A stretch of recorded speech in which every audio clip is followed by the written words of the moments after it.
Welcome to the past, and thank you for joining me here tonight. We're going to take a quiet, thoughtful look at what it was really like to be a tomb robber in ancient Egypt. While tombs were built as sacred resting places, they were also tempting targets for those risking everything to steal treasures hidden inside. We'll explore the dangers these robbers faced, the traps, the punishments, and the heavy moral weight of stealing from the dead.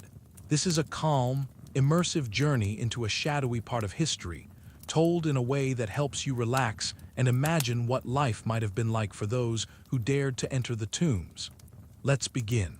You are not supposed to be here. Not beneath this moon, not under this sky, not where the desert curls in on itself like a sleeping god. The wind is still, as if holding its breath. The sand is cold. And the stars, the same stars the pharaohs watched from their palace roofs, they do not blink.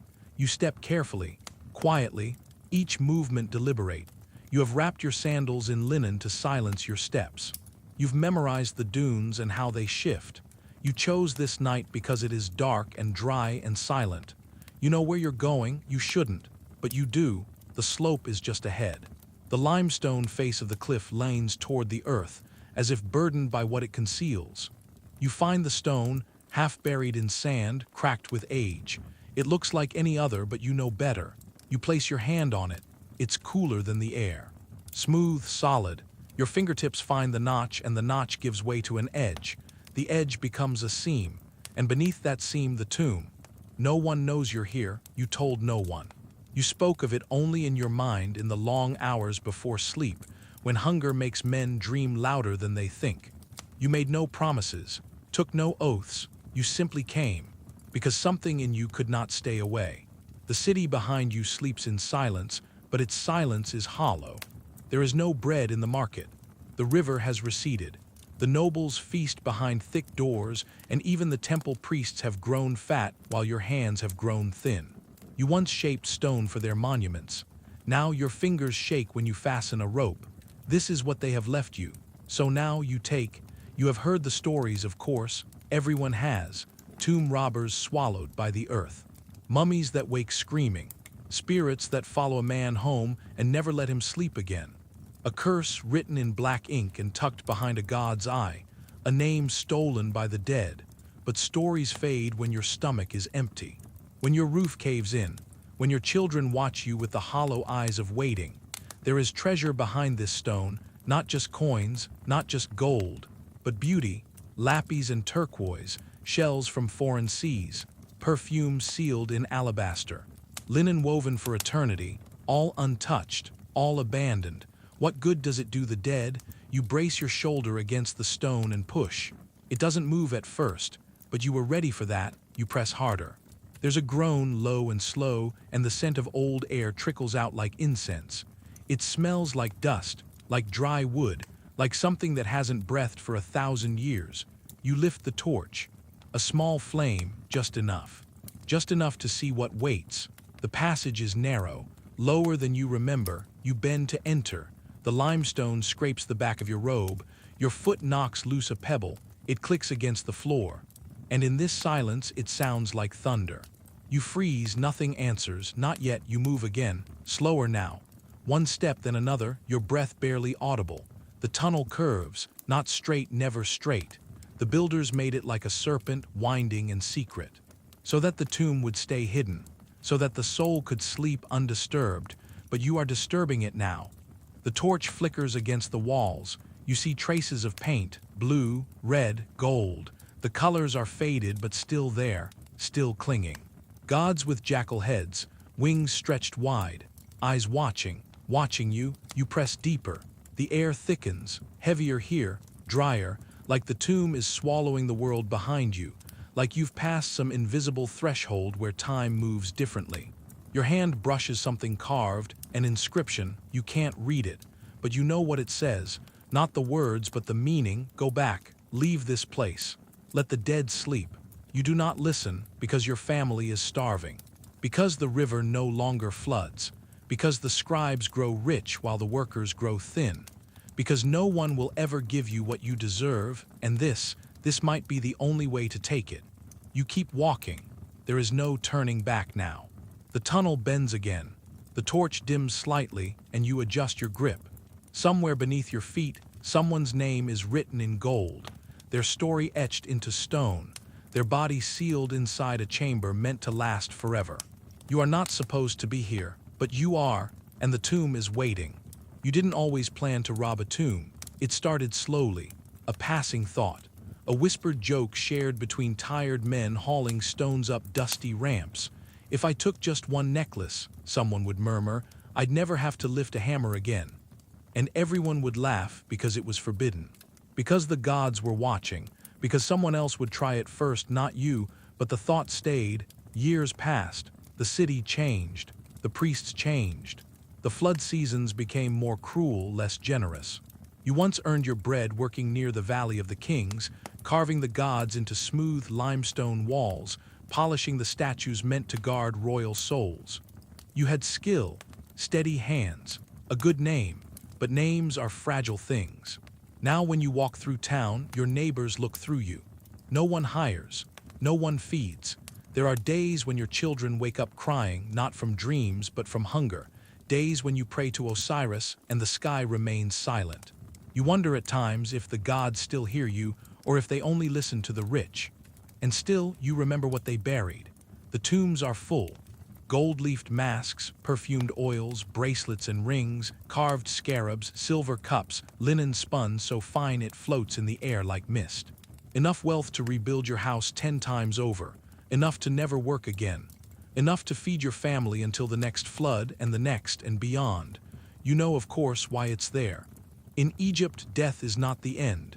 It's a long journey. A dangerous one. To survive it, a soul needs provisions. Food, wealth, charms, spells, servants. Everything a person needed in life, they would need again. That's why the dead were buried with so much. To be ready for the hall of judgment. To weigh their heart against the feather of Maat. The rich prepared for death like it was another palace. But you've barely prepared for tomorrow.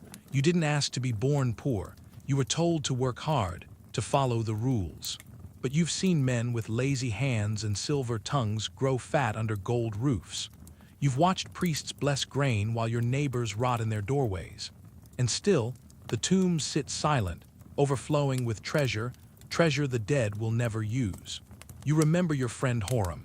He died last winter, wrapped in nothing but a sheet, buried with no name stone, no oils, no amulets. He had worked his whole life carving offerings for men who slept beneath gilded ceilings. And when he passed, not even a priest came to speak his name. You think about him more often now.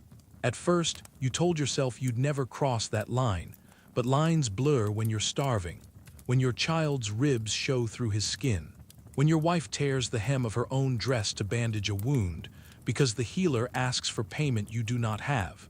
And then one day, you meet someone. A man you once worked with. He's older now, quieter, but there's a glint in his eye. He's done it, you think. He doesn't say it out loud. He doesn't have to. You talk about floods, about bread, about how the guards don't patrol the cliffs the way they used to. He laughs, too soft, too careful. He knows a tomb. Not a royal one, not the great kings of Thebes, but a noble, wealthy, important, close enough to the valley that the grave might have been blessed by the same sun. It's old, forgotten, sealed with care, but not the kind of protection given to gods. There's no official marker, no temple guard, but the wealth inside, unquestionable. He offers to show you where for a price. You trade him your best sandals. You weren't using them much anyway. He draws it in the dirt, a hill near Deir el Medina. You know the place. You once helped carry jars past that ridge. You never noticed anything unusual. But now, looking at the way he draws the slope, the way the stone folds back into shadow, you see it. You see where it could be. You sleep little that night, and the next, and the next. You begin preparing, first in your mind, what you'll need, what to wear, how to carry the goods without drawing attention. You'll bring an old sack. You'll dirty your robe to blend with the desert. A rope, a chisel, a small lamp with just enough oil to last a few hours. You memorize the tunnel, its bends, its entrance. You draw it again and again in your head, even as your hands pound millet. You don't tell your wife. What would you say? I'm going to disturb the dead. I'm risking my life for gold left in a chamber for a soul to survive the afterlife. No, you say nothing. You kiss her forehead when she sleeps and tell yourself it's not for you, it's for them. You hear others talking, sometimes, in the markets, at the edges of work gangs, stories of tombs cracked open, of gold melted down in secret, of a man who bought a house in the north with coins that smelled of incense, but also stories of men who vanished, of children born cursed, of bodies left in alleyways with blackened lips and eyes wide open. No one knows what's true anymore, but one thing is always true: the dead don't spend gold. So why should it lie there silent? The idea hardens in you, like a stone in the chest. You're not stealing, you tell yourself. Not really. You're reclaiming, taking from a system that never gave back. You're not the villain, you're the correction. The balance to a scale tipped too far in one direction. But still, you hesitate. You remember the inscriptions you once carved. He who disturbs the eternal house shall be judged by the gods. You think of Osiris, green-skinned and solemn, weighing your heart on the scales. You think of Anubis, silent, jackal-headed guardian of the dead, watching as you pick through linen wrappings with dust-covered fingers. But then you think of your daughter, coughing into her sleep, and the sound of rats in the grain jar, and the way your neighbors avoid your eyes when they speak of shared meals. And that settles it. You will go, you tell no one. You wait for the night with no moon, the wind from the west, and the stars sharp and clear. You wear your oldest robe. Wrap your face in cloth. You carry nothing of value, only tools, nothing that would make a god jealous. You know that part well. You walk across the sand, following footsteps you've memorized from someone else's memory. You pass the old well, the crooked tree stump, the stone shaped like a falcon's wing. The dune is waiting.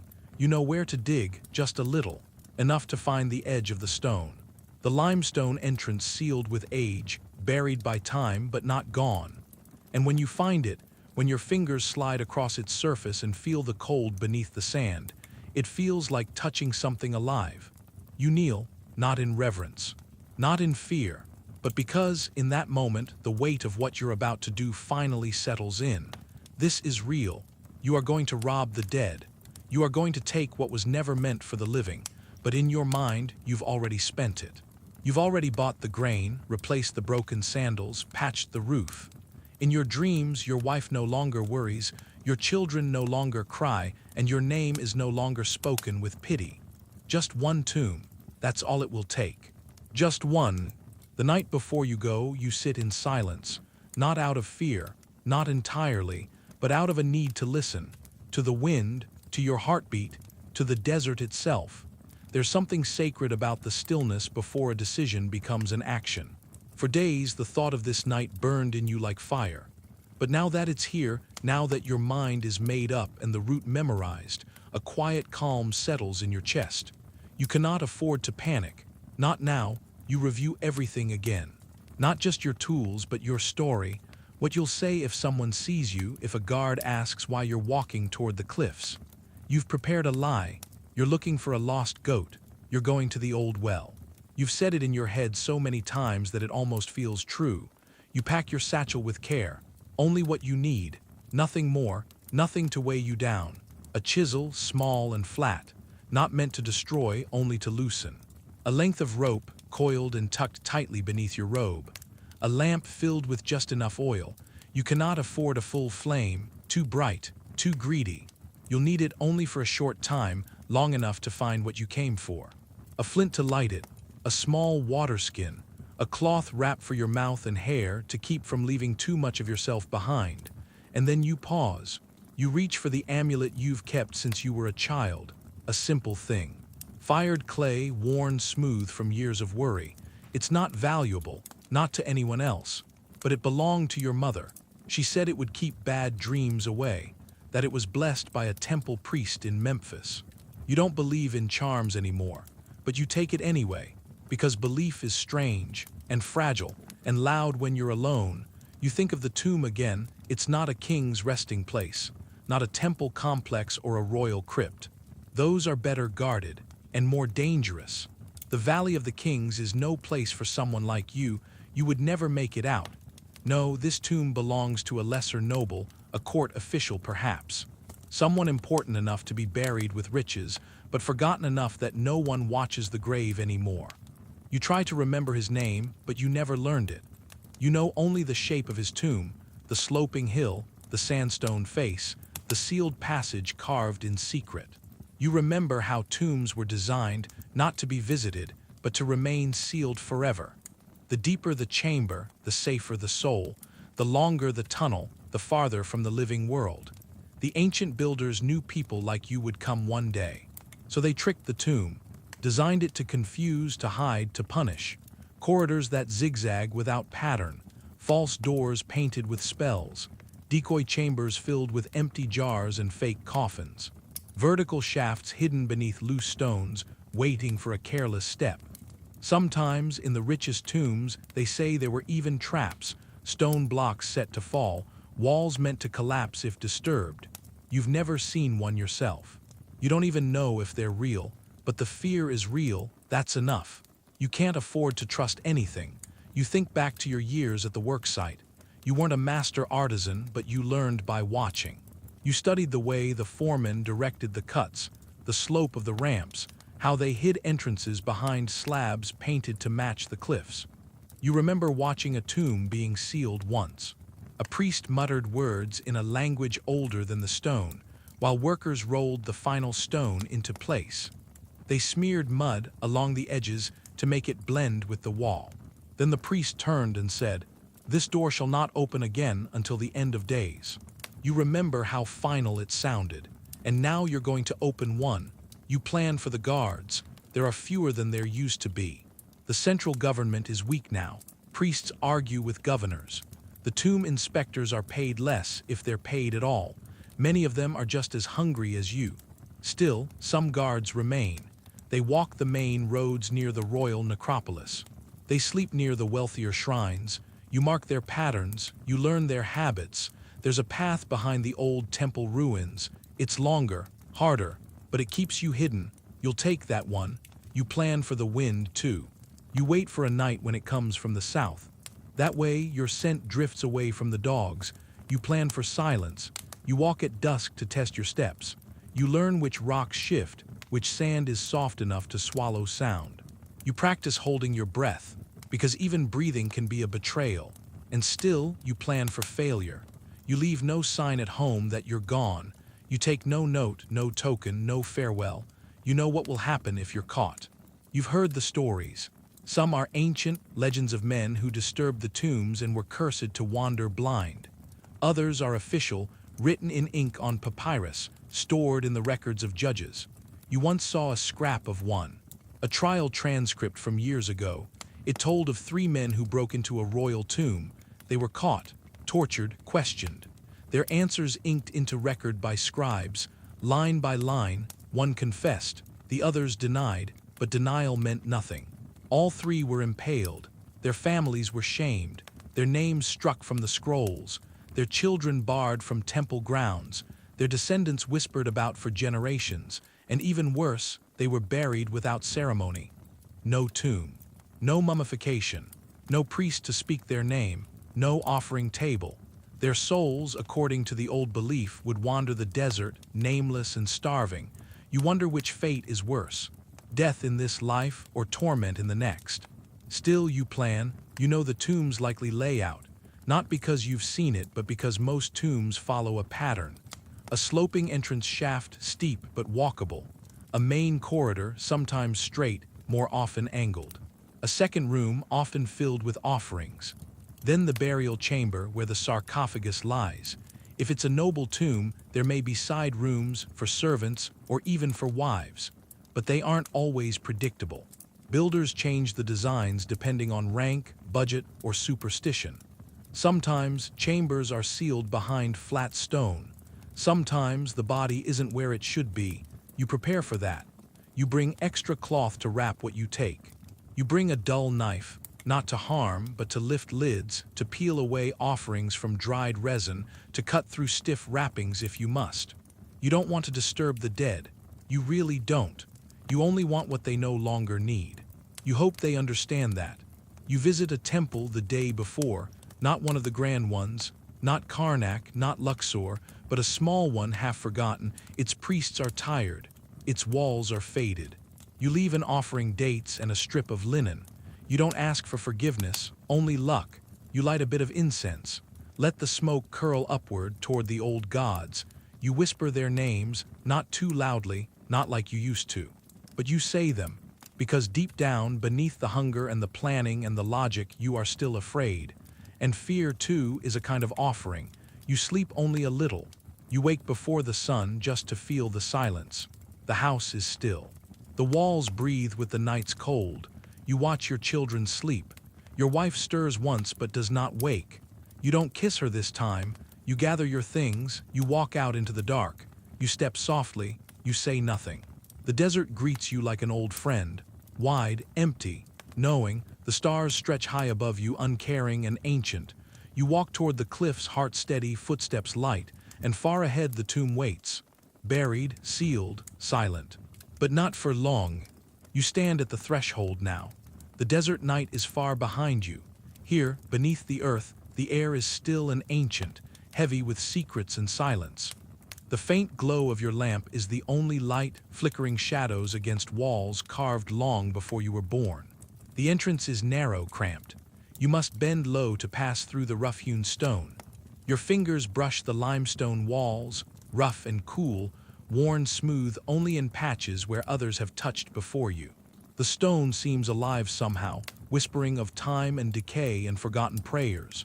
You step inside, and the world outside disappears. The air changes here. It's thicker, dustier, heavier. You taste the dryness at the back of your throat. The scent of old earth and resin fills your nostrils. You swallow slowly, steadying your breath. Your lamp's flame dances, casting shadows that flicker like ghostly shapes along the corridor.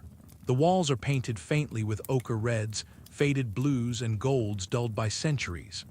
Gods with animal heads watch you, Anubis, with his jackal face, Horus, the falcon, and Osiris, green-skinned and serene.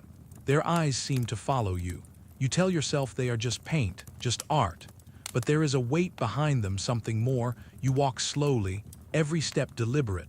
The floor beneath you is uneven. Stones press sharply into your sandals.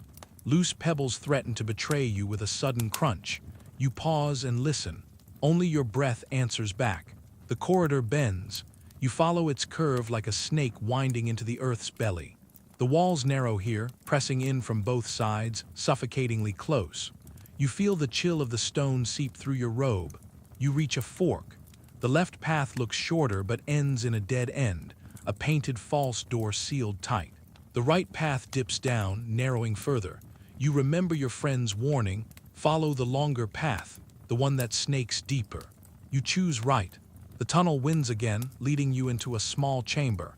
The air is colder here, heavier still. The walls are inscribed with hieroglyphs, prayers and spells meant to guard the soul inside. You reach out and trace the carvings lightly. You cannot read the words, but the meaning is clear. He who disturbs this place will be struck down by the gods. You shiver not from cold, from the weight of the warning. You move on. The chamber opens to another corridor, longer and narrower. Your lamp casts elongated shadows. You hear a faint drip, water or something older falling slowly in the distance. You press forward, careful not to stumble. The walls here are smoother, polished limestone, painted with scenes of the deceased's life, hunting, feasting, making offerings to gods. You study them, fascinated. This is a life long gone, captured forever in stone.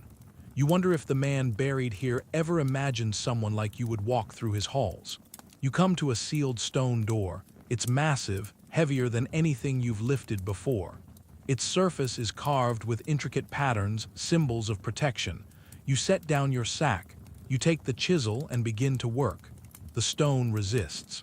Dust clouds rise, your fingers ache, but you work steadily, slowly, no sudden movements. No loud sounds. Hours pass. The door shifts. A crack appears. You insert the rope, tie it securely.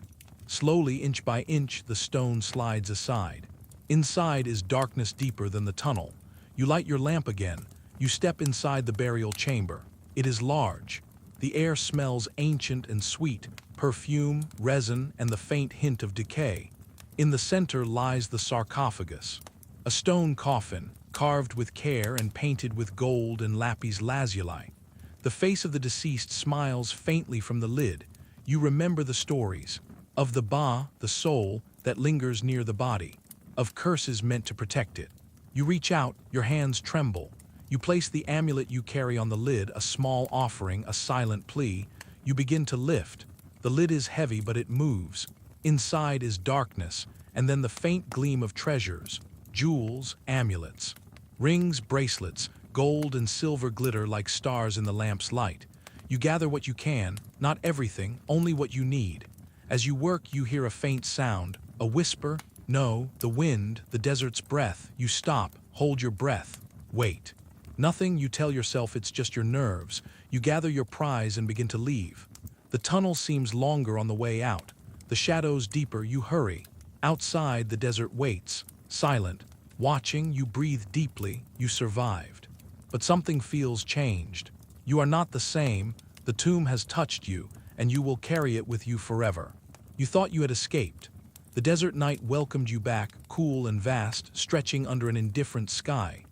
Your sack was heavier now, with gold, jewels, pieces of a forgotten life, and your heart beat faster, not from exertion, but from relief. You imagined a future where your family would no longer hunger, where the children's laughter would return soft and steady, where the weight of poverty might finally lift from your shoulders. But the tomb does not forget. The ancient gods do not sleep. They watch, they wait, and soon their judgment comes. In the days after your theft, you feel it first in your dreams. At night, you do not sleep peacefully. Instead, you find yourself wandering the corridors of the tomb, dark and endless, where shadows shift and the painted eyes of the gods follow your every step. You hear distant voices, murmurs of priests chanting prayers you cannot understand. A voice calls your name, you wake with a start, your skin clammy with sweat. The amulet you carried feels heavy on your chest, as if trying to squeeze your heart. You wonder if it was a curse or your own guilt playing tricks. But the villagers talk in hushed tones, stories of those who disturbed the dead and vanished without a trace, tales of nightmares so vivid they leave men screaming awake, of families struck by sudden illness, of men who go blind, their eyes white and empty, and you begin to wonder if the gods are real after all. The ancient Egyptians believed that the afterlife was as real and as important as life itself. To protect the dead, they inscribed curses on tomb walls, warnings carved in stone for anyone who dared to enter. May the gods seize him who enters this tomb with evil intent. He shall be cursed with disease and blindness. His name shall be erased from memory. You recall the hieroglyphs you saw in the burial chamber. The prayers and spells meant to guard the soul against desecration. These were not empty threats. The gods were fierce protectors. Osiris, lord of the underworld, judged the souls of the dead. If your heart was heavier than the feather of Maat, the symbol of truth and balance, you would be devoured by Ammit, the devourer. But what of those who robbed the dead? They were judged not just by Osiris, but by the living. The law was harsh. The tomb robbers who were caught faced brutal punishments. The tomb robbery papyri, ancient court records, tell stories of men dragged before judges, confessing under torture. Their names, their crimes, their sentences recorded for eternity. You remember one such case. 3 men broke into a royal tomb. When caught, they were publicly humiliated, their noses and ears cut off, their hands chained, their bodies displayed as warnings. Some were impaled on spikes. Others were burned alive. Families of robbers were shunned. Children barred from temples, their names erased. Even worse was the fate of those denied proper burial. Without a tomb, without offerings, the soul could not find rest. You feel the weight of this as you sit alone, haunted not only by the fear of the living, but by the sorrow of the dead. You wonder about the soul inside the tomb you robbed. Did it wake to find its resting place disturbed? Did it cry out for justice in the silent dark? You think of the ancient belief in the Ba, the spirit that leaves the body but returns to it by night. The Ka, the life force sustained by offerings. You fear you may have doomed that soul to wander, hungry and restless. In your heart, you carry the scales of mad, the balance of truth, justice, and order. You took from the dead to save the living, but at what cost? You wonder if your own heart is heavy. Will you be found wanting when your soul is weighed? The nights grow longer and darker. You dream of the tomb, of eyes watching, of voices whispering, of stones sealing you inside. And yet you return to your daily life trying to forget. But the curse lingers, in your thoughts, in your body, in your soul. You know one day you will face judgment, by gods, by men, by yourself. And you wonder if forgiveness is possible, or if the shadows will claim you first. You lie awake in the quiet hours, the shadows long and still across your room. Your hands rest lightly on your chest, the amulet warm against your skin, and your mind drifts back to the tomb, to the weight of gold you carried. You ask yourself if it was worth it. The hunger in your belly was sharp, the promises of riches sweeter still. But now, in the silence, the treasures seem distant and heavy, not like freedom or relief, but like chains wrapped tight around your spirit. You dream of gold, rich, gleaming bands that catch the light like trapped stars, necklaces heavy with lapis lazuli and turquoise, carved scarabs nestled deep inside folded linen. You dream of these things with longing, but when you wake, your throat is dry and gritty, as if filled with the dust of the desert itself. The scent of resin and stone lingers faintly on your hands, mixing with the salt of sweat. The weight of what you took settles softly in your chest, not pressing, but persistent, a quiet reminder that some things cannot be undone. The tomb is no longer just a place buried beneath the sands. It has become a memory fading slowly into darkness, like the last light before the night swallows the horizon. You can almost hear the hush of stone corridors, the faint echoes of footsteps long past, the silence of walls that have held secrets for centuries. You imagine the sealed door once more, the stone slab heavy and smooth, carved with ancient symbols that speak of protection and eternal rest. It stands unmoved, guarding the soul beyond. Above, the wind whispers softly, carrying the voices of the desert through empty valleys and forgotten temples. It is a sound both distant and near, reminding you that the world keeps turning, that life and death exist side by side beneath the same sky. You close your eyes, the gold is heavy, the night is heavier still. The cool breath of the desert drifts through the cracks in the walls, gentle and slow, like a lullaby sung by the earth itself. Your body sinks deeper into the softness of your bed, and your breathing slows, matching the steady rhythm of the night outside. The images fade, first the glint of treasure, then the carved walls, then the face of the buried noble, peaceful in his eternal sleep. You are left with only the stillness, the weight of silence that fills the space between stars. Somewhere far away, a night bird calls once, then is still. The air holds a tender promise of rest. And so you drift, carried gently by the desert's hush, into a sleep that is deep and calm. The tomb, the curse, the gold, they all become part of the quiet night, folded away beneath the sand, beneath the stars, beneath your dreams. In the vast, sun-baked lands of ancient Egypt, tombs were not simply places to lay the dead to rest. They were sacred homes, carefully prepared to last for eternity, built with a reverence that stretched far beyond the needs of this life. These resting places were meant to cradle the soul on its journey beyond, a bridge between the world of the living and the mysteries of the afterlife. Every stone, every carving, every whisper of color was chosen with care, a quiet promise that the person buried within would be remembered, protected, and honored forever. The ancient Egyptians believed that death was not an end, but a transformation. Preparing a tomb was as important as the life lived before it. It was a sacred duty, one carried out by skilled architects, artisans, and priests who understood the deep spiritual significance of each detail. The tomb had to be strong enough to withstand the desert's harshness and the passage of time, yet also beautiful and filled with symbols that would help the soul find peace and guidance in the afterlife. In the coming moments, you will gently explore how these tombs were chosen, planned, and built. You'll hear about the careful selection of their resting places, often near the life-giving Nile or hidden in cliffs kissed by the desert sun. You will imagine the hands that carved the stones and painted the walls, and learn how these resting places were sealed, with rituals meant to protect both the dead and the living. Together, we will wander through the quiet corridors of these ancient homes, feeling the cool stone beneath your fingertips and listening to the hush of the desert wind far above. And in this calm space, you may find yourself drifting softly, carried by the timeless rhythm of a world that honored the sacredness of rest.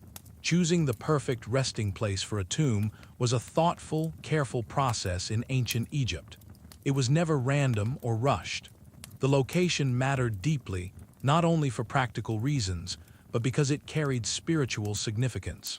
The land itself was part of the tomb's purpose, offering protection, connection, and sacredness to the soul that would rest there forever. Many tombs were built near the Nile River, the lifeblood of Egypt. The Nile's slow, steady flow symbolized renewal and eternal life. Being close to its banks meant that the tomb was near the source of life and the rhythms of nature. But it also placed the tomb safely above the floodplain, on higher ground where the rising waters could not reach.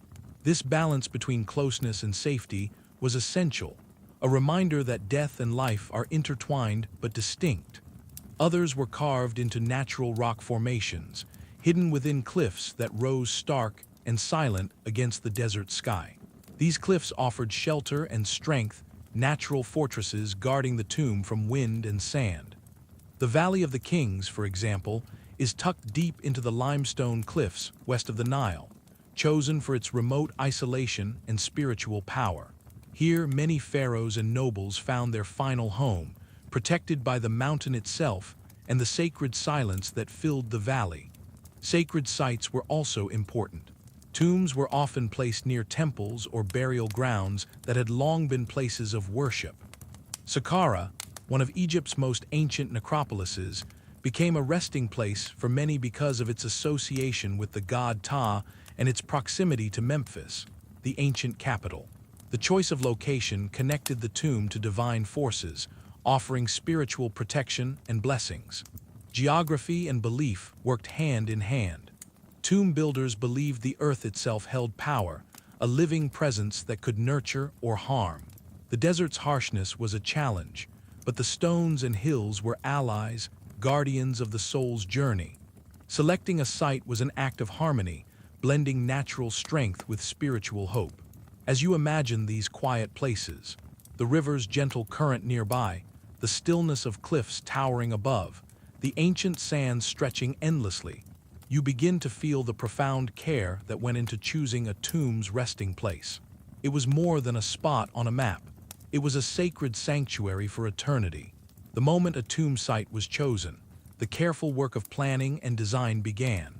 This was no simple task, but a sacred responsibility carried out by skilled architects and artisans who understood that the tomb was far more than stone and paint.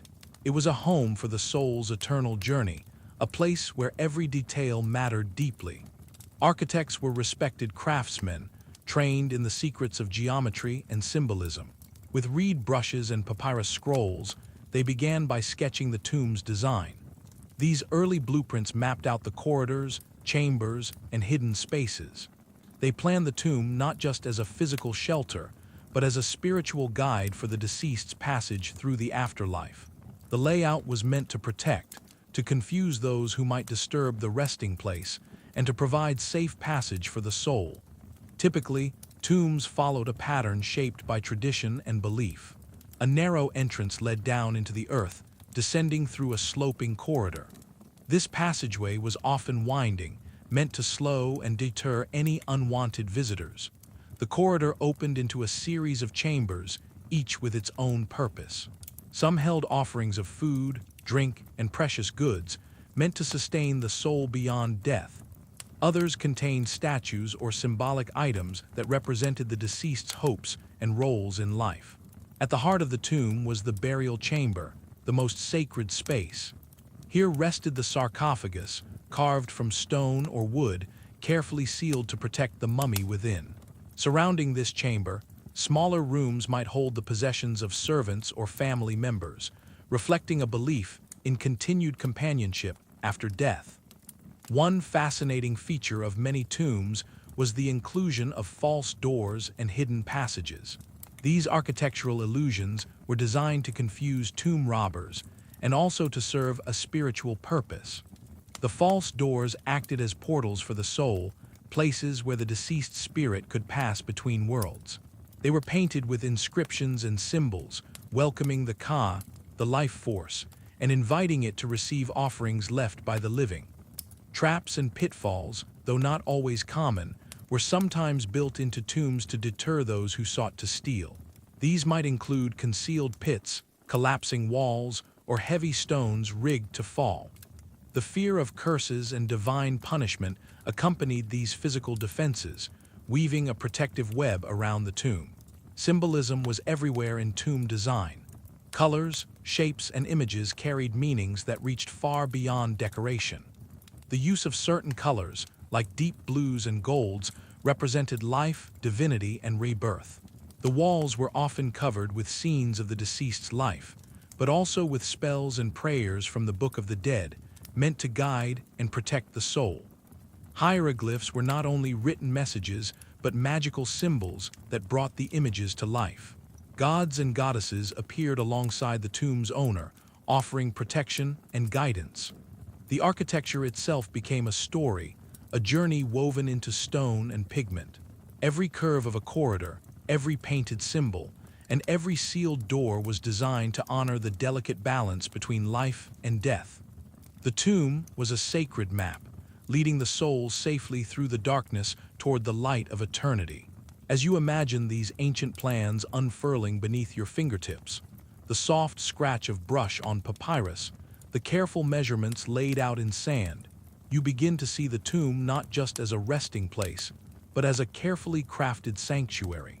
It is a space where art and faith meet, built to last forever and to hold a soul gently in the endless night. Before a tomb could rise from the earth or be carved into the cliffs, the stones had to be carefully gathered. The ancient Egyptians chose materials with care: limestone, sandstone, and granite, each selected for its strength, beauty, and symbolic meaning. These stones were the bones of the tomb, destined to hold fast for eternity, standing as silent guardians over the resting soul. Limestone, often quarried near the Nile, was favored for its relative softness and pale color, perfect for carving detailed reliefs and smooth walls. Sandstone, sometimes found in desert quarries, offered warm tones and sturdy durability. Granite, the hardest of these stones, was reserved for the most important parts: doorways, sarcophagi, and statues. Shining with deep reds and blacks, it symbolized strength and endurance. Quarrying was no simple task. Skilled workers used copper chisels, stone hammers, and wooden wedges to carefully separate massive blocks from the bedrock. They would chip away patiently, sometimes using water to expand cracks, helping the stone give way.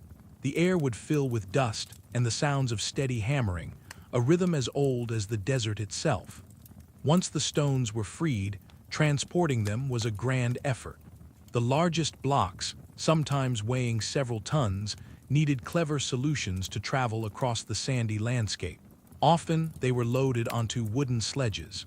Workers would wet the sand in front of the sledges, making it easier to slide the heavy stones forward, a simple but effective method that reduced friction. The Nile River was a vital highway. Stones quarried far upriver were loaded onto large rafts, floating slowly down the water to the building sites. The gentle sway of the river carried these silent passengers past palm trees, fishing boats, and quiet villages. Their journey, a slow, steady procession from source to tomb. The labor force was vast and varied. Skilled artisans and stonecutters worked alongside teams of laborers who hauled, dragged, and guided the stones. Many were seasonal workers, returning each year after the floods receded from the fields. They sang songs to keep rhythm, shared stories to pass the time, and worked with a quiet determination, knowing their efforts would last beyond their own lives. Though the work was hard and the sun harsh, the workers were part of something greater, a sacred task that connected them to the gods and the eternal. Each stone carried a piece of their hope, their strength, and their faith in the journey beyond death. As you imagine the dust settling on a desert path, the distant call of workers' voices carried on the breeze, and the slow, steady movement of stones sliding toward their resting place, you feel the pulse of an ancient world. A world where human hands and the earth itself joined to build a home that would last forever. Building a tomb was a delicate dance between nature and human skill. Whether carved deep into the cliffs or built from carefully stacked stone blocks, each tomb was shaped with patience, precision, and a deep respect for the sacred. In places like the Valley of the Kings, tombs were carved directly into the living limestone cliffs. Here, workers began by marking the entrance high on the rock face, then slowly chiseling downward. Using copper chisels, soft but effective against the softer limestone, and stone hammers, they chipped away layer by layer, revealing hollow chambers and winding corridors. The work was slow and steady, the sound of hammer on stone echoing softly through the quiet valley. Carving tombs into solid rock was a challenge. The harder the stone, the more careful the workers had to be. They used fire to help soften tougher rock, heating it until it cracked, then cooling it quickly with water to encourage breakage. This ancient technique required patience and precision, as mistakes could mean precious time lost or dangerous collapses. In other regions, tombs were constructed above ground using massive stone blocks. Quarry workers cut these blocks to size, and builders carefully stacked them without mortar, relying on weight and precision to hold everything in place. These tombs often featured flat roofs made of large stone slabs, carefully balanced to prevent shifting. Inside, tomb builders created a complex network of chambers and corridors. Each space served a purpose. Some were meant for offerings, others held statues or sacred objects, and the innermost chamber was reserved for the sarcophagus itself. Shafts sometimes led straight down from the surface to hidden chambers below, designed to protect the burial from tomb robbers and the ravages of time. Constructing these internal spaces required both artistry and engineering. Walls had to be smooth enough for painting and inscriptions, yet strong enough to bear the weight of the rock above. Corners were carefully squared, and ceilings vaulted in some cases to add strength and grandeur. One constant challenge was preventing collapse. Ancient builders understood the dangers of cracks and shifting earth. They reinforced weak points with additional stone supports or thicker walls. They carefully planned drainage to avoid water damage during rare rains. Every inch was measured, tested, and reworked until it stood firm. The tools of the trade were simple but effective. Copper chisels, though soft compared to modern metal, were sharpened frequently and used with wooden mallets to carve precise lines. Stone hammers and dolerite pounding stones cracked away at rough surfaces. Abrasive sand helped smooth and polish the walls once rough shaping was done. Despite their simplicity, these tools allowed the creation of breathtaking tombs, complex labyrinths that have survived thousands of years. The builder's knowledge of stone, structure, and balance was profound, passed down through generations like a sacred craft.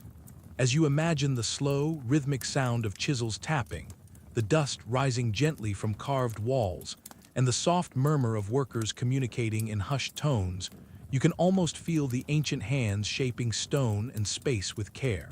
Every corridor dug, every chamber hollowed, was a step closer to creating a timeless resting place, a sanctuary that would hold a soul gently through eternity. The tomb was more than a physical structure. It was a bridge between worlds, crafted from rock and faith. And in the stillness of those ancient chambers, beneath the desert's endless sky, the quiet heartbeat of a civilization's hope still pulses softly. Once the tomb's chambers were carved and the structure was secure, the next delicate task began, bringing the walls to life through decoration and inscriptions. This was a sacred art, where skilled artisans and scribes worked together to transform cold stone into a vibrant world filled with color, meaning, and magic. The pigments used to paint tomb walls came from the earth itself. Minerals ground into fine powders created brilliant hues, deep blues from lapis lazuli, rich reds from iron oxide, bright yellows from ochre, and soft greens from malachite. These colors were mixed with natural binders to make paints that would endure through the centuries, preserving the stories of the deceased in vivid detail. Artists painted scenes of daily life, hunting, feasting, and worship, capturing the essence of the person who would rest within the tomb. But more than just pictures, these were windows into a spiritual world. The walls told stories of gods and goddesses, the journey of the soul, and the rituals that would guide the deceased safely to the afterlife. Hieroglyphic inscriptions adorned every surface. These elegant symbols were not simply words, but powerful spells and prayers. They called upon the gods for protection, asked for safe passage through the underworld, and invited offerings from the living. The Book of the Dead, a collection of such spells, was often inscribed on tomb walls, turning stone into a magical guidebook for the soul. Each color, each image, carried deep symbolism. Blue represented the heavens and divine life.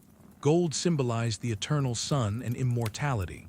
The god Anubis, with his jackal head, watched over the dead, while Osiris, god of the afterlife, welcomed souls to judgment. Lotus flowers symbolized rebirth, and the scarab beetle embodied transformation and protection. Scribes carefully chose and arranged these symbols, knowing that every detail mattered. Their work was as important as the physical construction of the tomb. With steady hands, they carved hieroglyphs that would be painted with care, ensuring the spells could be read by gods and spirits alike. Together, artisans and scribes wove a tapestry of faith and hope on the tomb's walls. Their work created a sacred space alive with color and meaning, a place where the deceased's journey could begin in safety and beauty. As you imagine the soft brush strokes, the rich colors glowing faintly in flickering torchlight, and the delicate symbols etched into stone, you feel the tender care poured into these ancient resting places. Silent stories painted in time, waiting to guide a soul gently into the endless night. Once the tomb was built and its walls adorned, the final and most sacred step awaited: the sealing of the tomb. This was not merely a physical act, but a profound ritual, a moment when the resting place was closed off from the world of the living and prepared to protect the soul for eternity. Physically, the entrance to the tomb was sealed with massive stone slabs, carefully positioned to fit tightly into place. These stones were often quarried from the same rock as the tomb itself, smooth and heavy, as if the earth itself was closing its arms around the resting soul. Sometimes mud plaster was applied over the stones, sealing even the smallest cracks to keep out wind, sand, and any unwelcome visitors. This layer hardened under the desert sun, forming a protective shell that would endure for centuries. But the ceiling was far more than brick and mortar. Priests gathered to perform sacred ceremonies, their voices soft and steady, chanting prayers that echoed through the silent halls. They called upon the gods to watch over the tomb, to guard the soul within from harm, and to bless the journey into the afterlife. Spells from ancient texts were recited, words of power meant to strengthen the tomb's protection. These invocations asked for the favor of gods like Anubis, the guardian of the dead, and Osiris, lord of the underworld. The priests' rituals wove a spiritual shield, binding the physical structure to divine forces beyond sight. Offerings were placed carefully before the sealed doors: bread, wine, incense, and small treasures, symbols of sustenance and respect, meant to nourish the soul beyond death. These offerings connected the world of the living with that of the dead, a gentle bridge of love and remembrance. As the final stone was set, and the last prayer whispered, a deep silence fell over the tomb. It was a silence filled not with absence, but with presence, the quiet watchfulness of gods and ancestors, a sacred promise that the resting place was complete and protected. You can almost hear the soft murmur of those ancient chants carried on the desert breeze, feel the cool weight of stone sealing the passage, and sense the reverent hush that settles over the sacred space. The tomb, now sealed and blessed, stands as a timeless guardian, a sanctuary where a soul may rest in peace, embraced by earth and spirit alike. In ancient Egypt, a tomb was far more than a resting place for the body. It was an eternal home for the soul. The design and sealing of the tomb carried deep spiritual meaning, reflecting the belief that death was a transition, not an end. Every corridor, every stone, every painted symbol was created to safeguard the soul's journey beyond this life. The tomb was meant to protect the deceased from both earthly dangers and spiritual threats. This is why architects included features like false doors, portals that allowed the soul to pass freely between worlds, while confusing any who sought to disturb the resting place. These illusions, along with hidden chambers and sometimes traps, served as silent guardians, discouraging tomb robbers and preserving the sanctity of the space. Protection extended beyond the physical. The sealing rituals and inscriptions acted as magical shields, calling on gods and ancient forces to watch over the tomb. It was believed that disturbing the tomb could bring misfortune not only to the robber, but to their descendants. The tomb's sanctity was woven into the fabric of family and community, a sacred trust passed through generations. The philosophy was clear: the tomb must remain undisturbed forever. To break its seal was to disrupt the delicate balance between life and death, to risk the soul's safe passage and eternal peace. In this way, the tomb was both a sanctuary and a symbol, a promise that the deceased would be honored and remembered beyond the shifting sands of time. As you imagine this quiet reverence, the stillness of the sealed chambers, and the weight of faith that held the tomb secure, you feel the profound care behind every choice. The tomb was more than stone. It was a sacred vessel, carrying a soul gently through the endless night. Imagine now that you stand at the entrance of a newly sealed tomb. The massive stone door rests heavy and still before you, smooth and cool beneath your fingertips. The air around you is calm, filled with the quiet hush that only stone walls can hold, the silence of centuries folded gently within.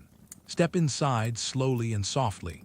Feel the coolness of the air, the gentle weight of the earth pressing close, protective. The corridors stretch ahead, quiet and endless, carved with care and filled with ancient stories whispered in the stillness. Each step you take echoes faintly, a soft reminder of the sacred space you walk through. Listen closely. Beyond the stone, you hear the desert's gentle breath, the faint rustling of wind over distant sands, the quiet sigh of night weaving through palm trees far away. This is the lullaby of the earth itself, steady and timeless, wrapping around you like a gentle embrace. In this peaceful sanctuary, time slows. The walls hold the stories of a life lived, a journey beyond, and the hope for peace eternal. Here in this resting place, you are safe, held tenderly by the ancient earth, shielded by stone and spirit. Now find a place to settle, a smooth stone bench, the soft curve of a carved niche. Let your body rest fully, your breath deep and even. Imagine the cool stone beneath you, steady and unmoving, and the stillness wrapping around you like a soft cloak. Close your eyes gently.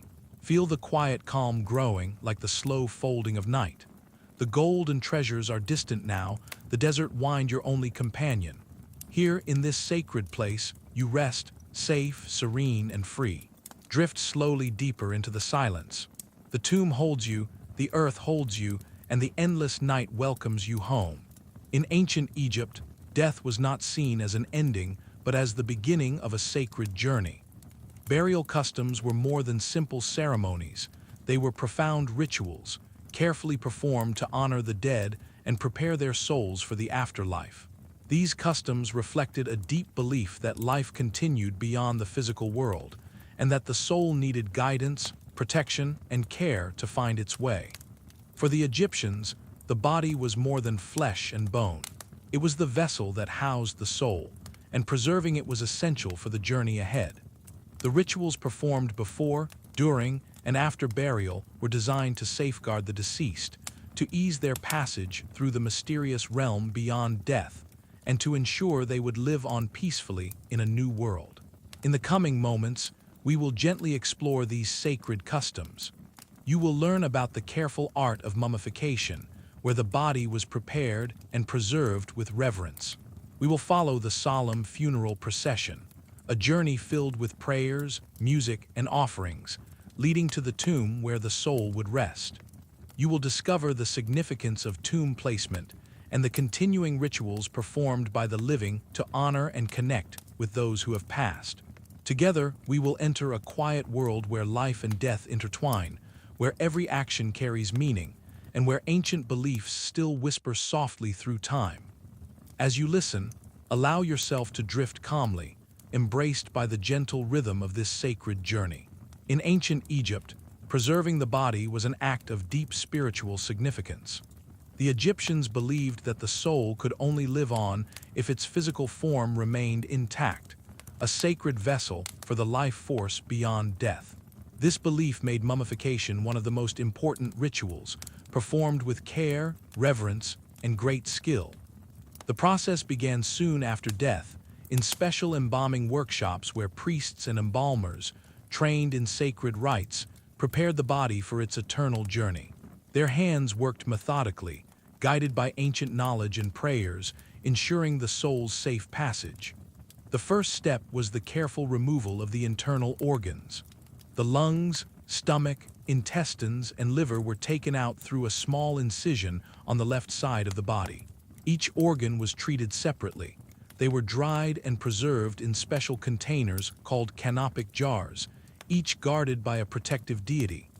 The heart was often left inside the body, as it was believed to be the center of thought and emotion, essential for the weighing of the heart ceremony in the afterlife. Next came the drying process. The body was covered in natron, a naturally occurring salt mixture which absorbed all moisture and prevented decay. This step lasted for about 40 days, during which the body slowly dehydrated, becoming hard and preserved. The desert's dry heat worked in harmony with the natron, sealing the body against the passage of time. After drying, the body was carefully washed and anointed with fragrant oils and resins. These substances not only helped to soften the skin, but were believed to have protective, magical properties. The aroma of myrrh and cedar filled the air, creating a sacred atmosphere as the priests recited prayers. Finally, the wrapping began. Strips of fine linen were used to envelop the body, layer by layer, like a gentle cocoon. Between layers, amulets were placed, small charms crafted to protect the deceased from harm and to bring blessings from the gods. The wrapping was done with great care, each fold and knot imbued with meaning and intention. Once wrapped, the mummy was often placed in a decorated coffin, sometimes nested within several coffins, each more ornate than the last. The coffins themselves bore inscriptions and protective spells, serving as an additional shield for the soul. Throughout this entire process, priests and embalmers performed rituals and chants, calling upon the gods for guidance and protection. They were not just craftsmen but spiritual guides, ensuring the body was prepared perfectly for the journey to come. As you imagine this sacred preparation, the gentle touch of linen, the scent of resin, the whispered prayers, you enter a world where every step holds meaning. The mummification was more than preservation. It was a tender act of love and hope, a way to hold the soul safely, wrapped in faith, ready to travel beyond the veil of death. After the body was carefully prepared and wrapped, the time came for the funeral procession, a solemn journey from the embalming place to the tomb. This passage was both a physical and spiritual passage, filled with rituals designed to honor the deceased and guide their souls safely toward the afterlife. The procession moved slowly, a measured rhythm echoing the weight of loss and hope carried by those who walked beside the bier. Family members, dressed in simple linen garments, followed with quiet grief, their footsteps soft on the earth. Priests led the way, chanting sacred hymns that called upon the gods for protection and safe passage. Mourners wailed in sorrow, their voices weaving through the desert air like a mournful song, blending with the gentle beat of drums and the soft strumming of harps. Music was an essential part of this journey. It helped to soothe the living and honor the dead, lifting the spirit even in the midst of sadness. Songs told stories of life, death, and rebirth, reminding all who listened that this was a sacred transformation. The sound carried over the sands, a gentle wave of comfort and reverence. Along the path, offerings were made. Fresh flowers, bread, and wine were laid down at intervals, gifts for the soul to sustain it on its long journey. Priests sprinkled holy water and incense, filling the air with fragrant smoke, a symbol of purification and divine presence. These acts were not mere tradition. They were lifelines, invisible threads connecting the world of the living with that of the departed. One of the most important moments during the procession was the opening of the mouth ceremony. This ancient ritual, performed by a priest with a ceremonial tool shaped like a pick or adze, symbolically restored the senses of the deceased. Through sacred words and gestures, the priest opened the mouth, eyes, and ears of the mummy, allowing the soul to breathe, speak, see, and hear once more. It was a powerful blessing, awakening the spirit and preparing it to live fully in the next world. As the procession approached the tomb, the pace slowed, the air thick with anticipation and respect. The tomb's entrance, often carved into cliffs or hidden among desert sands, awaited silently. Here the final prayers would be spoken, and the body gently laid to rest. Imagine walking alongside this ancient procession, the rhythmic beat of drums, the soft chanting, the warm glow of torches flickering in the evening light. Feel the solemnity and hope mingling in the air, the sacred weight of farewell and promise. This journey was more than a passage from one place to another. It was a bridge between worlds, a ritual of love and respect that prepared the soul to move beyond, wrapped in the care of family, guided by the gods, and embraced by the enduring earth. Once the funeral procession reached its destination, the solemn moment arrived to lay the mummy to rest within the tomb.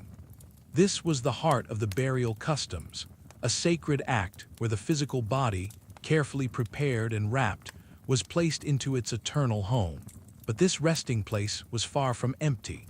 It was filled with treasures, offerings, and prayers meant to support the soul on its journey through the afterlife.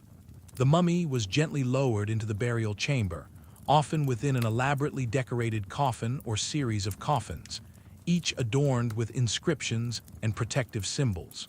Surrounding the sarcophagus, grave goods were arranged with care.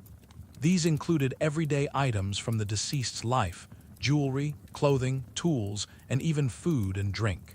These offerings were not mere possessions, but vital gifts, believed to nourish and comfort the soul in its new existence. Prayers were spoken softly, invoking blessings and protection from the gods. The family, priests, and sometimes servants joined in these rituals, creating a sacred space where the living and the dead could meet in reverence. The atmosphere was filled with a quiet hope that the deceased would find peace, safety, and eternal life. Tomb placement was not accidental, but reflected the social standing and beliefs of the individual. Pharaohs and high-ranking nobles were often buried in grand necropolises, such as the Valley of the Kings, chosen for their sacred geography and divine association. Their tombs were elaborate, designed to reflect their power and ensure their continued status in the afterlife. Ordinary citizens and lesser officials were buried closer to their homes or in communal cemeteries, often with simpler tombs but still surrounded by meaningful offerings and prayers. Regardless of status, the care taken in burial showed a universal respect for the journey beyond life. The location of the tomb also connected to spiritual beliefs. Some were placed near temples or sacred sites, ensuring the protection of gods and the continued flow of offerings from priests and family. Others were hidden deep within cliffs or beneath desert sands, guarded by nature itself. Imagine standing quietly as the mummy is lowered into its chamber. The soft rustle of linen, the muted footsteps of those gathered, and the faint scent of incense filling the air. Feel the weight of centuries pressing gently down, the solemn promise that this resting place will hold and protect. In this peaceful moment, the tomb becomes a sanctuary, an eternal home crafted with love, faith, and hope. It is here that the soul begins its new existence, surrounded by the care of those who remember and the watchful eyes of the gods. Even after the tomb was sealed and the body laid to rest, the journey did not end. In ancient Egypt, the living held a sacred responsibility to care for those who had passed, continuing rituals that honored the dead and ensured their souls' comfort and safety in the afterlife. Family members and priests returned regularly to the tomb, offering food, drink, and incense. These offerings were more than simple gifts. They were lifelines, nourishing the soul and keeping the connection between worlds alive. Fresh bread, beer, fruits, and flowers were placed carefully on altars or in offering chapels near the tomb, symbols of love and remembrance. Ceremonies were performed to renew blessings and to maintain the tomb's sanctity. Priests recited prayers and spells, invoking divine protection against any harm that might come to the resting place. They tended sacred fires or lamps, their flickering light a quiet beacon for the soul. These acts were acts of devotion, reminders that the deceased was not forgotten, but still very much part of the family and community. The role of the living extended beyond ritual. Maintaining the tomb itself, repairing walls, cleaning, and ensuring offerings were renewed, was an important duty passed down through generations. This care was a visible sign of respect, an acknowledgement that the bond between the living and the dead transcended time. Through these ongoing rituals, the tomb became a place of living memory, a space where past and present intertwined. It was believed that the soul, nourished by offerings and prayers, could continue to watch over the family, offering protection and blessings in return. The connection was mutual, a sacred exchange between worlds. As you imagine this quiet devotion, the soft footsteps of a family member visiting the tomb, the gentle smoke rising from burning incense, the whispered prayers carried on the breeze, you feel the tender threads that link life and death. In the stillness of the desert, the tomb remains alive with love, care, and remembrance. Here in this sacred space, the living honor the dead, and the dead in turn remain close, watchful, peaceful, and eternally present. Every step of the burial customs in ancient Egypt was woven with deep spiritual meaning. These rituals were not merely traditions. They were sacred acts designed to protect the soul and guide it safely into the afterlife, where it could live on in peace and harmony. At the heart of these beliefs was the idea that death was a transformation, a passage from one world into another. The body was seen as a vessel for the soul, and preserving it through mummification ensured that the soul could recognize and return to it. This connection was essential for the soul's survival beyond death. The rituals performed during and after burial served as a spiritual shield. The opening of the mouth ceremony, for example, restored the deceased's senses, allowing the soul to eat, speak, and breathe in the afterlife. Prayers and spells, often taken from sacred texts like the Book of the Dead, acted as magical protections, guiding the soul past dangers and granting it safe passage through the underworld. These ceremonies were deeply connected to the gods, who played vital roles in the journey beyond life. Osiris, the god of the afterlife and resurrection, was the ultimate judge who welcomed souls into the realm of the dead. His presence assured the promise of rebirth and eternal life. Anubis, the jackal-headed guardian of the tomb and embalming, protected the body and guided the soul through the dark passages of the underworld. Hathor, goddess of love and joy, often appeared as a comforting presence, welcoming the soul with gentle grace.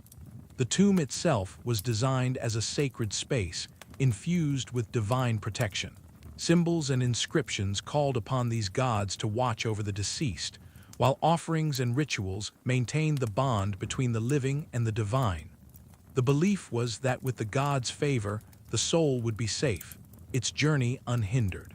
As you imagine the careful prayers, the flicker of candles, and the quiet presence of these ancient deities, you feel the profound faith that shaped every act. The rituals were a promise that death was not the end, but the beginning of a new, eternal chapter watched over by powerful, loving gods. In this sacred rhythm of faith and ceremony, the soul was cradled gently, carried beyond the veil into peace and everlasting light. Imagine yourself standing quietly at the edge of an ancient desert, the warm glow of the setting sun casting long shadows across the sands. Before you stretches the solemn funeral procession, moving slowly toward a hidden tomb carved into the cliffs. The air is filled with soft chants and the gentle rhythm of drums, weaving a calm melody that soothes both heart and mind. The flicker of torchlight dances along stone walls, casting gentle shadows that seem to hold centuries of whispered prayers. You follow alongside the mourners and priests, feeling the steady, deliberate steps of the procession, each one a quiet promise of care and respect. The scent of incense drifts softly, mingling with the dry desert breeze, carrying blessings into the stillness. Flowers and offerings are laid along the path, tokens of love and remembrance, symbols of a journey both physical and spiritual. As the procession reaches the tomb's entrance, you sense the sacredness that fills the space. The massive stone door stands firm and cool, guarding the resting place with quiet strength. Inside, the chambers stretch in peaceful silence, cool stone walls etched with protective symbols and gentle colors. The air is still, yet alive with the presence of those who have traveled this path before, wrapped in the enduring embrace of the earth. Find a place to rest here, in this ancient sanctuary. Feel the smooth stone beneath you and the comforting hush of the tomb surrounding you. Breathe deeply and slowly, letting the quiet calm seep into every part of your being. Imagine the soft sounds of the desert night beyond, whispers of wind, the distant call of a night bird, carrying you gently toward rest. You are safe here, embraced by the timeless care of the ancient world. Close your eyes, let your breath deepen, and drift softly into peace. The journey is complete, the soul at rest, wrapped in stillness and the quiet promise of eternity. Tombs in ancient Egypt were built as sacred resting places, filled with treasures meant to accompany the dead into the afterlife. These treasures, gold, jewelry, precious artifacts, held great value, not only materially but spiritually. It is no surprise, then, that tombs also attracted robbers, drawn by the promise of wealth and the challenge of bypassing carefully laid protections. The act of tomb robbing was dangerous, filled with risks far beyond the physical. Many believed that tombs were guarded by curses or divine punishment, meant to protect the resting place from those who would disturb it. Yet, despite these warnings, robbers still came, driven by desperation, greed, or necessity. The stakes were high. Those caught could face severe punishments, including imprisonment, mutilation, or even death. In this exploration, we will gently uncover some of the most famous tomb robberies in history. We'll look at the stories behind these daring or desperate acts, the robbers who risked everything to enter sacred tombs, the traps and curses they encountered, and the consequences they faced if caught. We will also explore how modern archaeology has uncovered evidence of these ancient crimes, revealing hidden chapters of history long buried beneath the sands. This is not a tale of horror or violence, but a calm, thoughtful journey into the shadowy world of tomb robbers, those who challenged the silence of the tomb and the power of the gods. As we explore these stories together, you can relax and imagine the quiet desert nights, the secret passages, and the slow, steady footsteps of those who walked the line between life and death. Let us begin this peaceful look at history's hidden stories. Pharaoh Tutankhamun's tomb is one of the most famous in all of ancient Egypt. Discovered in 1922 by the archaeologist Howard Carter, it captured the world's imagination because it was found almost intact, packed with treasures and artifacts from a long-forgotten era. Yet even this well-hidden tomb was not completely spared from the hands of tomb robbers thousands of years before its modern discovery. Tutankhamun, a young pharaoh who ruled during the 18th dynasty, died around 1323 BCE. His tomb, nestled deep within the Valley of the Kings, was relatively small compared to other royal tombs.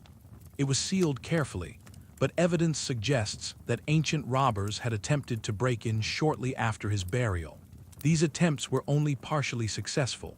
Inside the tomb, archaeologists found signs of disturbance, small openings in the walls and traces of hurried repairs.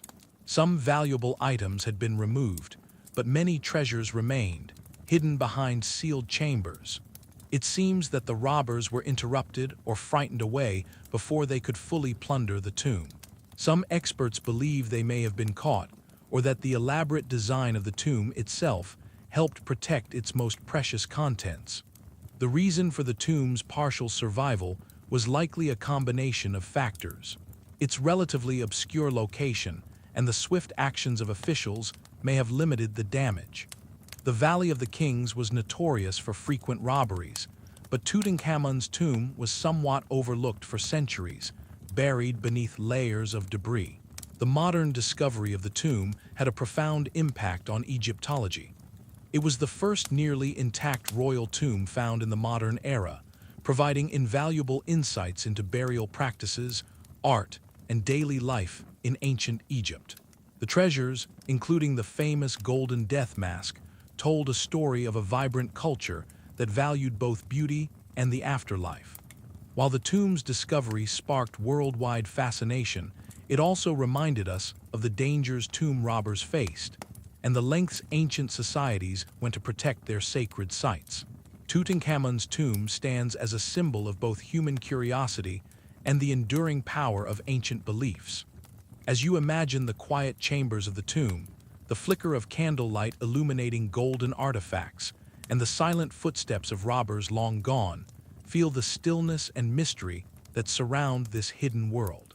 The story of Tutankhamun's tomb is one of survival, secrecy, and the delicate balance between preservation and loss. The Valley of the Kings, carved deep into the rocky cliffs west of the Nile, was the chosen resting place for many of ancient Egypt's most powerful rulers during the New Kingdom period. It was meant to be a place of peace, a secure haven for the pharaoh's journey into the afterlife. Yet, despite careful planning and protective measures, the valley became one of the most frequently targeted places by tomb robbers. For centuries, robbers prowled these silent cliffs, drawn by the promise of gold, jewels, and sacred treasures buried with the dead. The valley's isolation and its countless hidden tombs offered both opportunity and challenge. While many tombs were lost to thieves, some managed to evade plundering for a time thanks to elaborate security measures. Historical records, including papyri and inscriptions, give us glimpses into the lives of these robbers.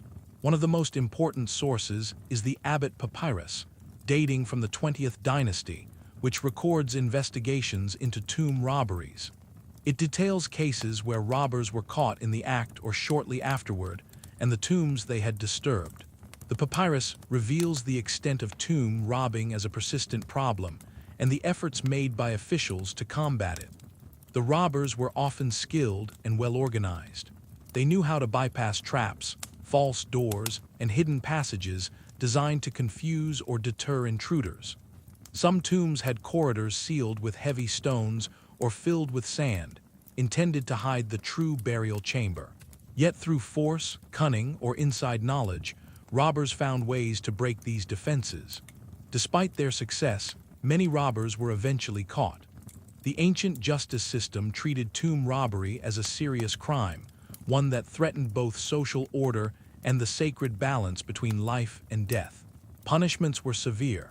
Records mention penalties ranging from imprisonment to mutilation, such as the removal of the nose or ears as a lasting mark of disgrace.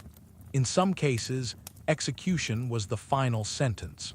These harsh consequences reflected the deep moral and spiritual beliefs of the time. Tomb robbery was seen not just as theft, but as a violation of the divine order, an offense against the gods and the eternal peace of the deceased. Priests and officials worked together to ensure that tombs were protected and that robbers were brought to justice, both to maintain order and to honor the sacred dead. Imagine the tension of the night, robbers creeping silently through narrow corridors, guided by flickering torchlight, their hearts pounding with fear and greed. Meanwhile, priests and guards waited in nearby chambers, ready to defend the tomb or call upon divine protection. The desert wind whispers through the valley, carrying echoes of these ancient struggles between secrecy and sanctity. The Valley of the Kings stands today not only as a testament to royal power, but also as a silent witness to these hidden conflicts. Through archaeological finds and ancient texts, we glimpse the stories of those who dared to defy the gods and those who sought to protect their sacred resting places. Queen Nefertari, the beloved wife of Pharaoh Ramesses II, was laid to rest in one of the most beautifully decorated tombs in the Valley of the Queens. Her tomb stands out not only for its exquisite art and craftsmanship, but also because it has survived largely intact through thousands of years, escaping the fate of many other tombs that were robbed and damaged. Despite its splendor and the treasures it once held, Queen Nefertari's tomb was targeted by tomb robbers. Its location was known, and it was a tempting prize for those seeking riches. However, several factors helped protect this tomb from complete destruction. One important element was the early security measures put in place during its construction. The tomb was carefully concealed, its entrance hidden among rocks and natural formations. The passageways were designed with sharp turns and false doors, intended to confuse and delay any intruders. These architectural tricks made it difficult for robbers to find the main burial chamber quickly. Religious protections also played a crucial role. The walls of the tomb are covered in vibrant paintings and inscriptions that invoke powerful deities, offering blessings and curses alike. These spells were believed to guard the tomb spiritually, discouraging robbers through fear of divine punishment. The presence of gods such as Anubis, the guardian of tombs, and Hathor, the goddess of protection and love, surrounded the queen's resting place with sacred energy. Another reason the tomb was spared may lie in timing. Some scholars believe that after initial attempts to breach it, robbers may have been deterred or distracted by other targets. Additionally, over time, the entrance to the tomb became obscured by debris and natural shifts in the landscape, effectively hiding it from would-be thieves. The combination of physical barriers, religious safeguards, and fortunate circumstances allowed Queen Nefertari's tomb to remain one of the best-preserved royal tombs in Egypt. When it was rediscovered in the early 20th century, archaeologists were amazed by the vibrant colors and detailed scenes that still adorn the walls, offering a rare glimpse into ancient Egyptian art and beliefs. As you imagine the quiet corridors of this hidden tomb, feel the stillness and protection that have preserved it through the centuries. The sacred guardians, both seen in art and unseen in spirit, have watched over the queen's final resting place, allowing her memory to live on in beauty and peace. In ancient Egypt, tomb robbing was considered one of the most serious crimes, not only because it involved stealing valuable treasures, but because it was seen as a violation of sacred trust. The tombs were resting places for the dead, carefully prepared to protect the soul on its journey to the afterlife. Disturbing these places was a crime against the gods, society, and the natural order. Ancient texts and official records reveal that tomb robbers were often put on trial when caught. These trials were formal affairs, conducted by officials appointed by the pharaoh. Witnesses were called, evidence was examined, and the accused were given a chance to defend themselves. The seriousness of these proceedings reflected the importance of protecting the dead and maintaining social order. Punishments for convicted tomb robbers were harsh. Records describe penalties such as imprisonment, fines, forced labor, and physical mutilation. In some cases, robbers were executed to serve as a warning to others. The severity of the punishment highlighted the belief that theft from tombs disrupted the balance between the living and the dead, threatening the community's well-being and the deceased's peace. The pharaoh played a crucial role in enforcing justice. As the divine ruler and representative of the gods on earth, the pharaoh was responsible for maintaining the concept of harmony, truth, and order. Protecting tombs was part of this responsibility, and the pharaoh's officials worked closely with priests to investigate and punish offenders. Priests, too, were deeply involved in these legal actions. They served as guardians of the sacred sites and interpreters of religious law. Their knowledge of rituals, spells, and divine commandments helped shape the legal framework around tomb protection. Priests often acted as witnesses in trials, emphasizing the spiritual consequences of robbing the dead. Beyond legal punishments, there were social and moral consequences as well. Tomb robbers were often shunned or disgraced, their actions seen as a betrayal of community values.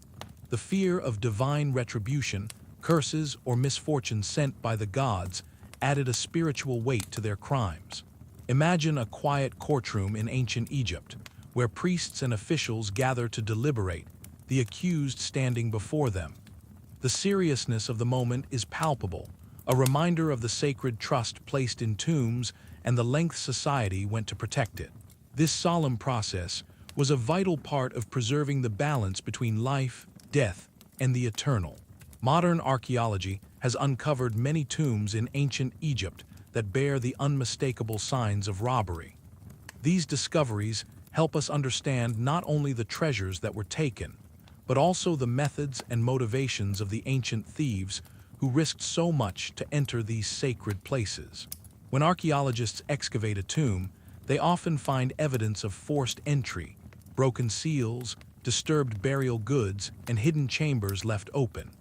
In some cases, valuable items like jewelry, gold vessels, or statues are missing, while less precious objects remain. These clues suggest that robbers were selective, taking what was most valuable and easy to carry. Some tombs show signs of hurried or careless theft, with belongings scattered or damaged. Others reveal more careful planning, where robbers successfully bypass traps or false doors designed to confuse intruders. These details provide insight into the skill and knowledge tomb robbers possessed, including their understanding of tomb layouts and security measures. Modern technology has greatly enhanced our ability to study these ancient crimes. Techniques such as ground-penetrating radar, 3D scanning, and detailed photographic analysis allow archaeologists to map tomb structures without disturbing fragile remains. Chemical analysis can reveal residues of oils, incense, or human touch, indicating where robbers might have passed or lingered. In some cases, forensic studies of skeletal remains found near tombs have helped identify robbers or victims of punishment. These scientific approaches add layers of understanding to the written records and artifacts, painting a fuller picture of the risks, rewards, and consequences of tomb robbing. These modern discoveries remind us that tomb robbing was not just a distant legend, but a real, ongoing challenge faced by ancient societies. They reveal the tension between the desire to preserve sacred resting places and the human temptation to seek wealth and survival. As you imagine the quiet excavation sites today, with careful hands brushing away dust and shining lights revealing hidden chambers, feel the connection across time. The stories of tomb robbers and their exploits continue to emerge, whispered softly through the sands, waiting to be uncovered once more. Tomb robbing in ancient Egypt reveals a deep tension, a balance between reverence for the dead and the very human temptations of greed and survival. Tombs were built as sacred spaces, carefully prepared to honor and protect those who had passed. Yet they also held treasures that invited risk and daring, drawing people into the shadows to test their fate. These stories, quiet and often hidden beneath layers of time, connect us to a past filled with complexity. They remind us that history is not just about grand monuments or famous rulers, but also about the everyday struggles, choices, and consequences faced by individuals.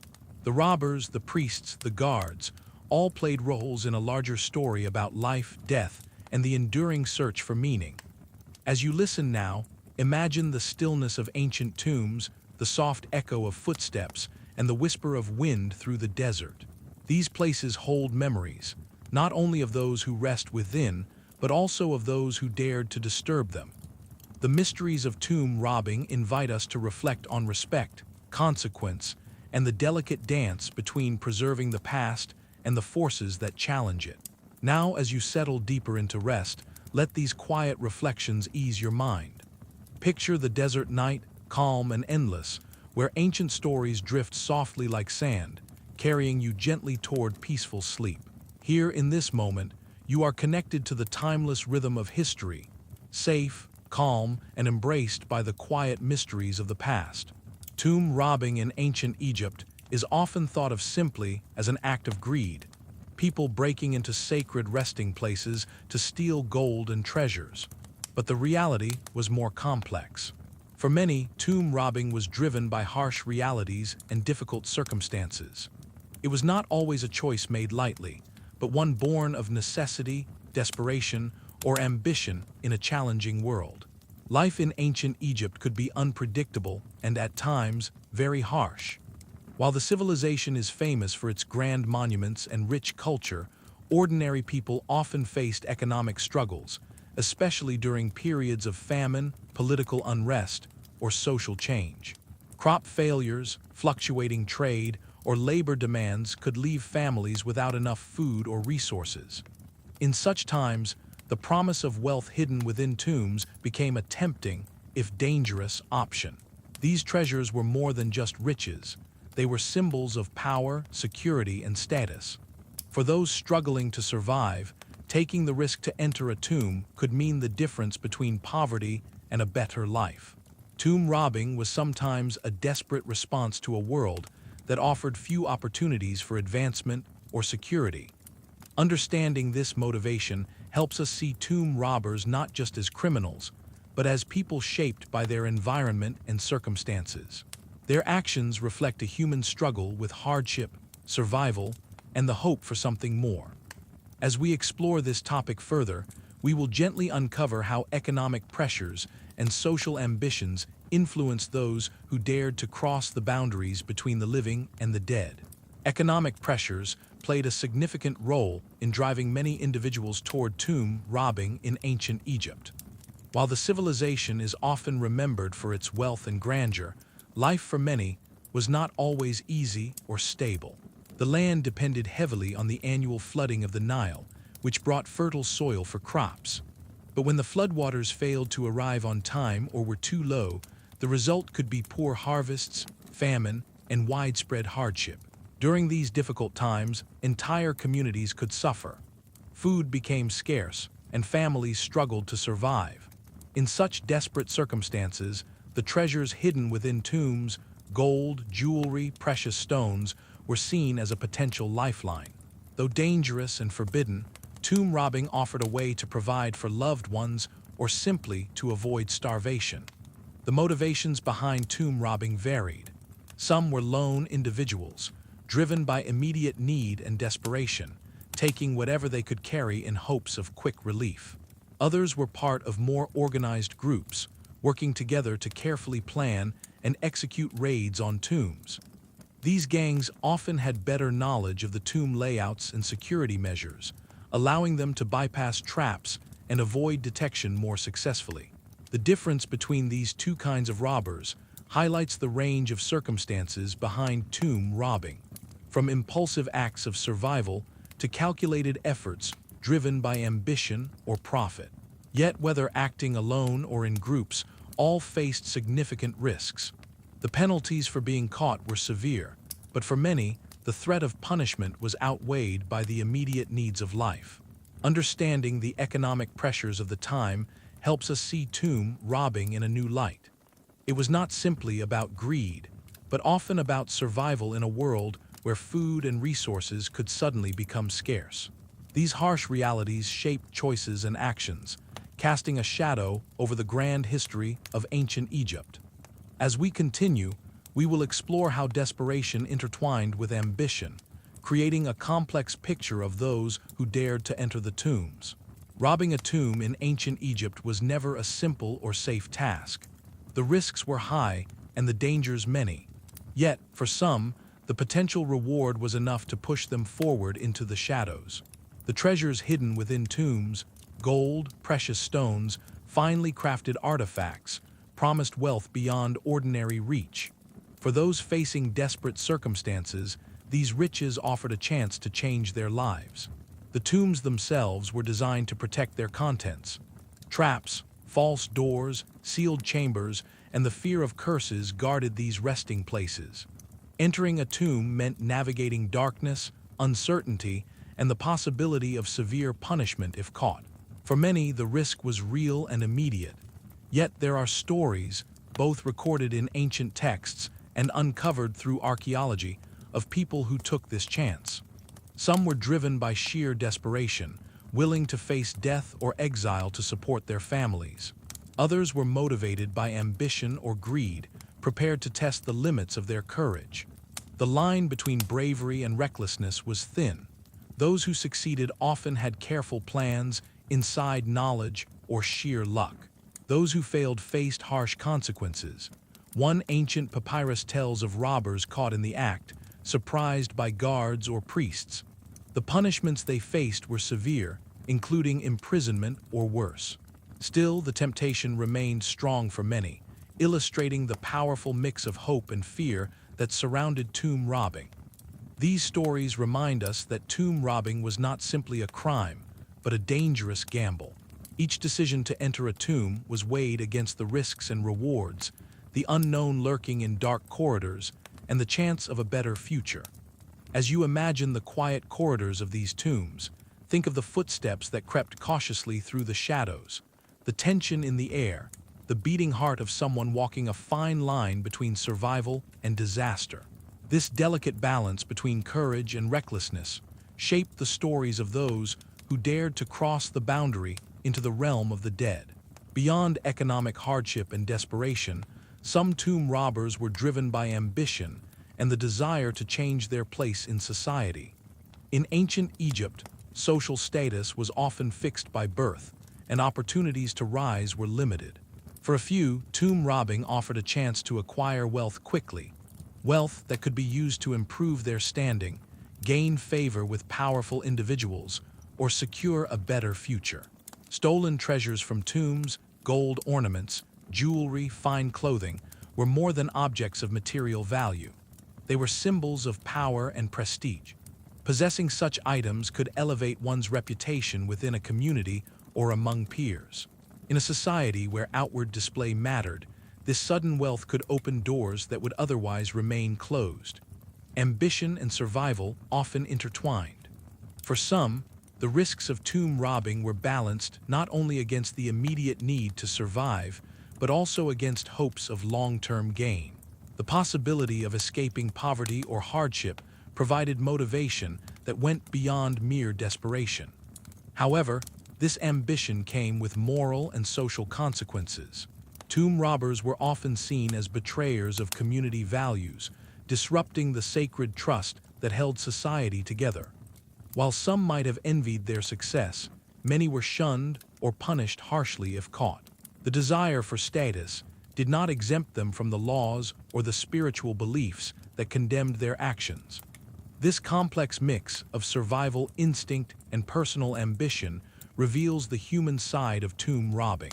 It shows us that those who dared to enter the tombs were not simply criminals in the modern sense, but individuals navigating a difficult world with limited choices. As you reflect on this, imagine the quiet ambitions whispered in the dark, the hopes mingled with fear as someone planned a daring entry into a tomb. The human drive to improve one's life, even at great risk, is a timeless story, echoing softly through the sands of ancient Egypt. When we think of tomb robbers, it's easy to imagine them simply as criminals, driven by greed or malice. But the reality was often much more complex. Many of those who entered tombs were people caught in difficult circumstances, facing poverty, hardship, or limited options in a society that offered few paths to a better life. They were individuals making hard choices in a world where survival was not guaranteed. These robbers were not just thieves. They were human beings with hopes, fears, and sometimes deep regrets. The decision to disturb a sacred resting place was rarely taken lightly. It carried not only the risk of punishment, but also the weight of moral conflict. In a culture that deeply respected the dead and believed in the power of the afterlife, robbing a tomb was more than theft. It was a violation of divine order. Ancient records hint at this moral ambiguity. Some robbers expressed fear of curses or divine retribution, while others tried to justify their actions as necessary for their families. The struggle between need and conscience was real. For many, the temptation of wealth was shadowed by a quiet internal conflict, caught between the harshness of their reality and the sacredness of the tomb. This complexity humanizes those who might otherwise be seen only as villains. It invites us to consider the broader social and economic forces that shaped their lives and the difficult choices they faced.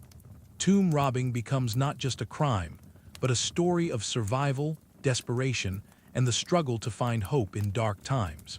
As you imagine the footsteps moving quietly through ancient corridors, think also of the hearts beating with fear and doubt, the whispered prayers for mercy, and the silent moments of reflection before crossing a line that could never be uncrossed. These are the stories of people, complex, conflicted, and deeply human, woven into the fabric of history. Understanding the motivations behind tomb robbing helps us see beyond simple labels of right and wrong. It reveals the deeply human side of history, people faced with difficult choices, shaped by their circumstances, hopes, and fears. These stories remind us that the past was full of complex individuals navigating challenges much like we do today. Tomb robbers were not just criminals, they were members of a society struggling with economic hardship, social limitations, and the desire for survival or advancement. Their actions reflect a tension between respect for the sacred and the pressing demands of life. By looking at these motivations, we gain a more compassionate and nuanced view of history. As you settle now into quiet rest, take a moment to reflect on these human stories. Think about the courage and conflict that filled the lives of those long ago and the ways their choices echo through time. This connection between past and present invites understanding and peace. Let the stillness of the ancient tombs surround you, the hush of stone walls, the whisper of desert winds, the calm that comes with acceptance. Here, in this quiet space, history becomes a gentle companion, guiding you softly toward peaceful sleep.